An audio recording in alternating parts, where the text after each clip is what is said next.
चला तर मंडळी, आज आपण झटपट तयार होणारा आणि पौष्टिक नाश्ता पाहूयात। त्यासाठी 1 कप दुधी मी बारीक चिरून घेतलेला आहे, त्याचं वर साल काढून घेतलेला आहे। याऐवजी तुम्ही किसूनही घेऊ शकता। त्यानंतर 1 कप रवा घ्यायचा आहे, 2 चमचे तांदळाचं पीठ, पाव कप दही, अर्धा चमचा जिरं, हिरवी मिरची आणि कोथिंबीर घालून 1 कप पाणी घालून आपल्याला हे बारीक वाटून घ्यायचं आहे।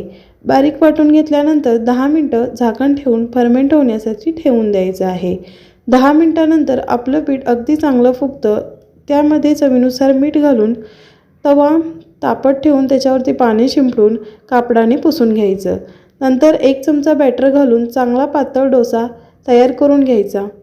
हा डोसा खूपच छान लागतो आणि पौष्टिकसुद्धा आहे।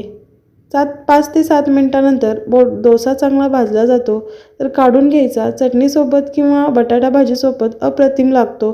नक्की ट्राय करा। त्याचबरोबर चॅनलला सबस्क्राईब करा आणि व्हिडिओला लाईक करा।